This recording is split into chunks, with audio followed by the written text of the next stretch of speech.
Hello friends, today we will do chapter Women, Caste and Reforms of History. Let's start with the condition of women and children 200 years ago. Most children were married off at an early age. Both Hindu and Muslim men could marry more than one wife. Widows were praised if they chose burning themselves on the funeral pyre of their husbands. That was the sati system. Women's right to property were also restricted. Most women had virtually no access to education.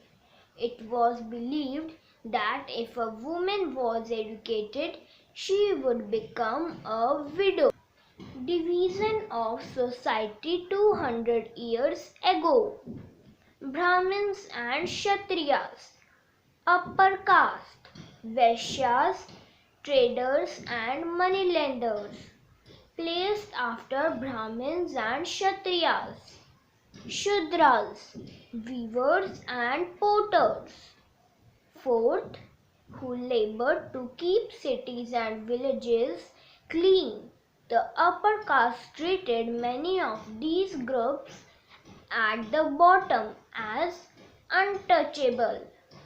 Working toward change. Debates were there due to development of new forms of communication. Books, newspapers, magazines, leaflets and pamphlets were printed. Ordinary people were writing their views on different issues of social, political, economic and religious life. Raja Ram Mohan Roy, 1772 to 1833. Raja Ram Mohan Roy founded a reform association known as the Brahmo Sabha, later known as Brahmo Samaj in Calcutta.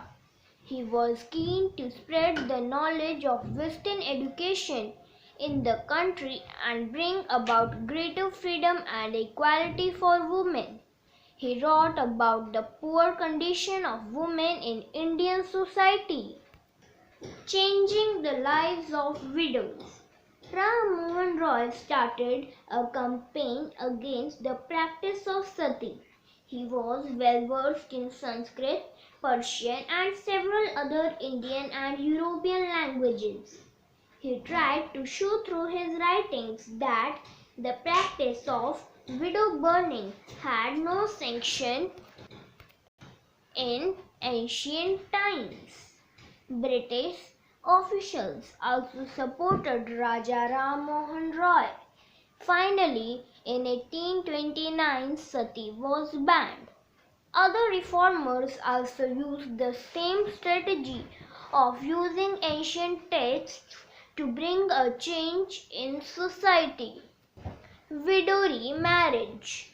Ishwar Chandra Vidyasagar used the ancient texts to suggest that widows could remarry. British officials again supported this idea of Vidyasagar and a law was passed in 1856 permitting widow remarriage. Who were against the remarriage of widows opposed Vidyasagar and boycotted him. Widow remarriage spread to other parts of the country. Telugu-speaking areas of the Madras Presidency,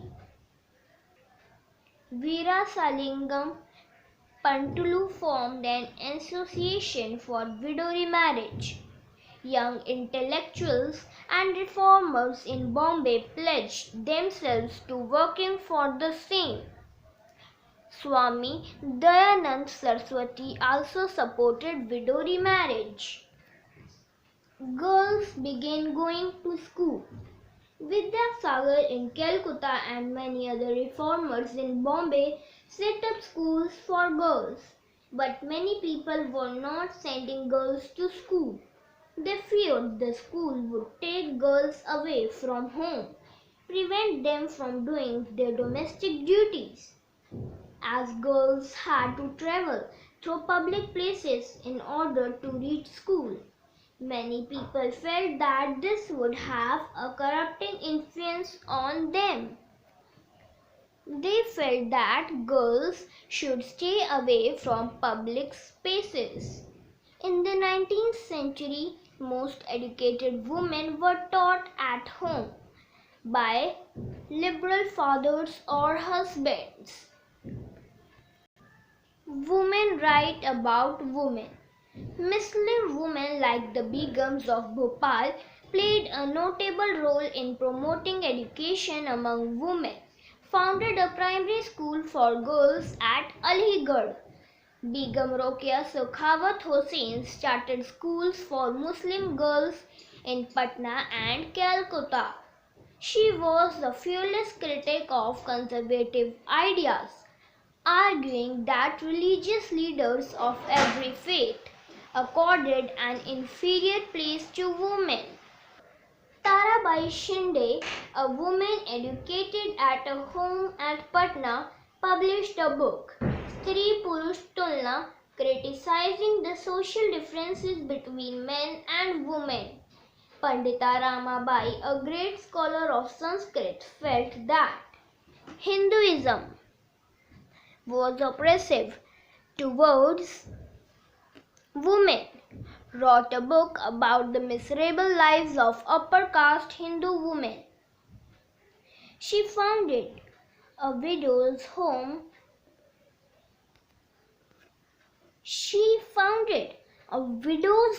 At Pune to provide shelter to widows that had been treated badly by their husbands' relatives. Here, women were trained so that they could support themselves economically. In the 20th century, leaders such as Jawaharlal Nehru and Subhash Chandra Bose lent their support to demands for greater equality and freedom for women. Criticism of caste equality. Ram Mohan Roy translated an old Buddhist text that was critical of caste. Prarthana Samaj adhered to the tradition of bhakti that believed in spiritual equality of all castes. In Bombay, Paramhans Mandali was founded in 1840 to work for the abolition of caste. Christian missionaries began setting up schools for tribal groups and lower caste children. Expansion of cities and breaking down of caste system. Poor began leaving the villages to look for jobs in cities like in the factories and jobs in municipalities. Due to the expansion of cities, drains had to be dug, roads laid, buildings constructed, and cities cleaned. This required coolies, diggers, carriers, bricklayers, sewage cleaners, sweepers, palanquin breakers, rickshaw pullers, etc. Demand of labor was there due to all this work. Some also went to work in plantations in Assam, Trinidad, Mauritius, and Indonesia. In army, jobs were also there. A number of Mahar people who were regarded as untouchable found jobs in the Mahar regiment. Demand for equality and justice. Movements against caste discrimination by non-Brahman castes. The Satnami movement in central India was founded by Ghasi Das, who worked among the leather workers and organized a movement to improve their social status. In eastern Bengal, Hari Das Thakur's Matua section worked among Chandala cultivators. In Kerala, a guru from Ezhava caste, Sri Narayan Guru, proclaimed the ideals of unity for his people. He argued against treating people unequally on the basis of caste differences. Gulamgiri. Jyotirao Phule, born in 1827, studied in schools set up by Christian missionaries. On growing up, he set out to attack the non-Brahmins' claim that they were superior to others, since they were Aryans. Phule argued that the Aryans were foreigners who came from outside the subcontinent and defeated and subjugated the true children of the country, those who had lived here from before the coming of the Aryans. As the Aryans established their dominance, they began looking at the defeated population as inferior, as low caste people. He proposed that Shudras and Atishudras should unite to challenge caste discrimination. The Satya Shodhak Samaj, an association Phule formed, propagated caste equality. Book named Gulamgiri. In 1873, Phule wrote a book named Gulamgiri, meaning slavery. 10 years before, the American Civil War had been fought, leading to the end of slavery in America. Phule dedicated his book to all those Americans who had fought to free slaves, thus establishing a link between the conditions of lower caste in India and the black slaves in America. The next topic is who could enter temples. Ambedkar faced a lot of problems due to his lower caste. In school, he was forced to sit outside the classroom on the ground and was not allowed to drink water from taps that upper caste children use. In 1927, Ambedkar started a temple entry movement in which his Mahar caste followers participated. Ambedkar led 3 such movements for temple entry between 1927 and 1935. His aim was to make everyone see the power of caste prejudices within society. The non-Brahman movement. The non-Brahman movement in the early 20th century was initiated by non-Brahman castes that had acquired access to education, wealth and influence. They challenged Brahmanical claims to power. E.V. Ramaswamy Naikar, also known as Periyar, was from middle-class family. He founded the self-respect movement. He inspired the untouchables and asked them to free themselves from all religions in order to achieve social equality.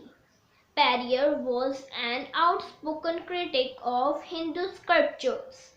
The forceful speeches, writings and movements of lower caste leaders led to rethink and self-criticism among upper caste nationalist leaders.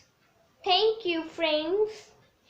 We will discuss the question answers of this chapter, Women, Caste and Reform, in our next video. Thank you.